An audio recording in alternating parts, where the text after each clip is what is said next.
Ready?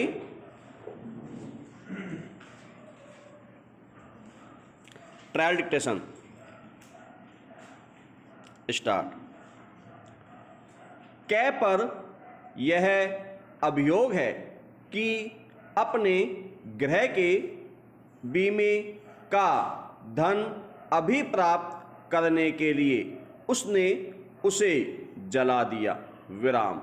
ये तथ्य कि कै कई ग्रहों में एक के पश्चात दूसरे में रहा, जिनमें से हर एक का उसने बीमा कराया, जिनमें से हर एक में आग लगी और जिन अग्निकांडों में से हर एक के उपरांत कै को किसी भिन्न बीमा कार्यालय से बीमा धन मिला, इस नाते सुसंगत है कि उसने यह दर्शित होता है कि वे अग्निकांड आकस्मिक नहीं थे। विराम। कै के ऋणियों से धन प्राप्त करने के लिए कै नियोजित है। विराम। कै का यह कर्तव्य है कि यह बही में अपने द्वारा प्राप्त राशियां दर्शित करने वाली प्रविष्टियां करे। वह एक प्रविष्टि करता है जिससे यह दर्शित होता है कि किसी विशिष्ट अवसर पर उसे वास्तव में प्राप्त राशि से कम राशि प्राप्त हुई। विराम। प्रश्न यह है कि क्या यह मिथ्या प्रविष्टि आकस्मिक थी या साआस्य? मेन डिक्टेशन ठीक 5 सेकंड बाद स्टार्ट होगी।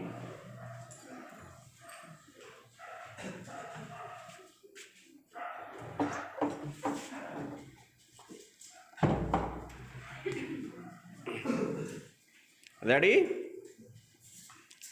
स्टार्ट। अनादिकाल से मनुष्य अपने आनंद के क्षणों में प्रसन्नता से झूमकर अंग भंगिमाओं का अनायास अनियोजित प्रदर्शन करता आया है। विराम। यह उसका मूल स्वभाव है। विराम। यही व्यक्तिगत स्वभाव क्रमशः समष्टि रूप में आयोजनों के बीच लोक नृत्यों के रूप में विभिन्न संस्कृतियों का मधुर श्रृंगार बनकर सामने आया है। विराम। प्रत्येक वर्ग, जाति, क्षेत्र और काल की सीमाओं के बीच लोक नृत्यों की भी अपनी परंपरा चली आ रही है। विराम। पैरा।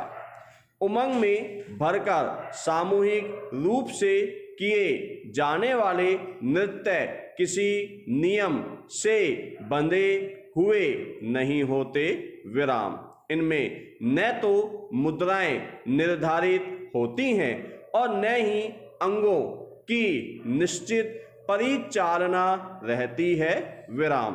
केवल सरल हृदय ग्रामीणों का जो उत्साह उत्तरोत्तर बढ़ती हुई लय के साथ क्रमशः तीव्र गति से अंगों के संचालन द्वारा प्रकट होता है, उसी की छटा दर्शनीय होती है। विराम। इस प्रकार के नृत्यों को देसी नृत्य कहा गया है और आजकल इन्हें लोक नृत्य कहा जाता है। विराम। जहां शास्त्रीय नृत्य में व्याकरण के माध्यम से कलाकार आनंद की अनुभूति करता है, वहीं लोक कलाकार आनंद की अनुभूति से नृत्य प्रारंभ करता है और फिर उसकी अभिव्यक्ति का व्याकरण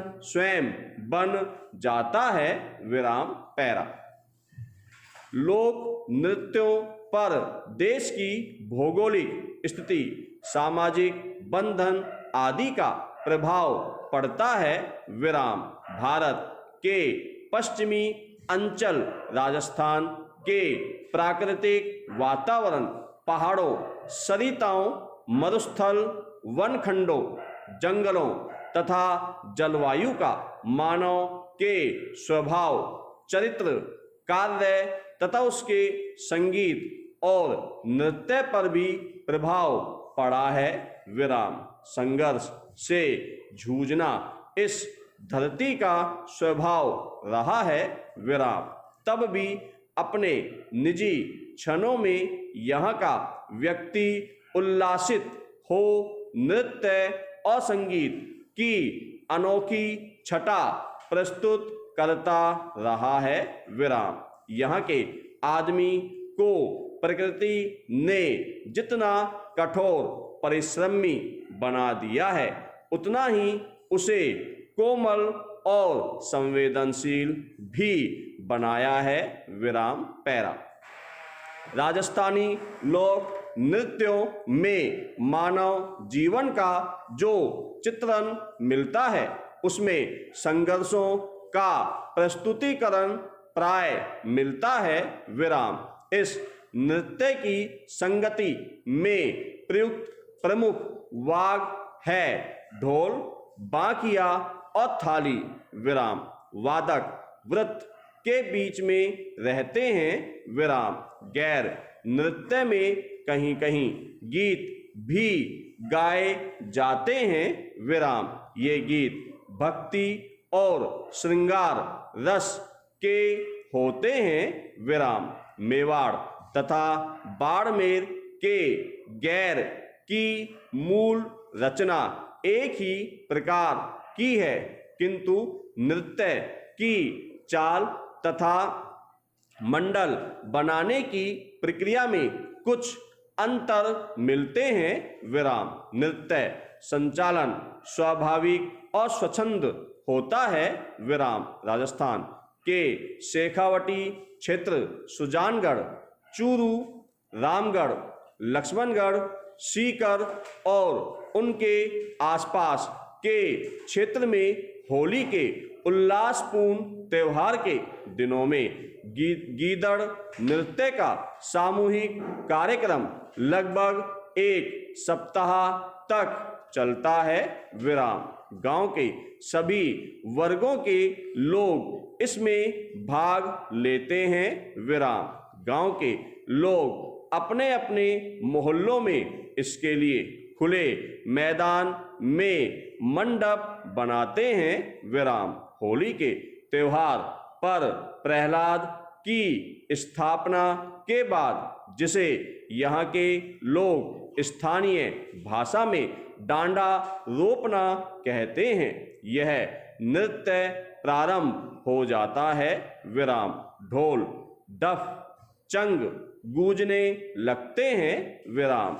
गांवों में इन दिनों लड़के कहना आरंभ कर देते हैं कि लागे डांडा घाले गीदड़।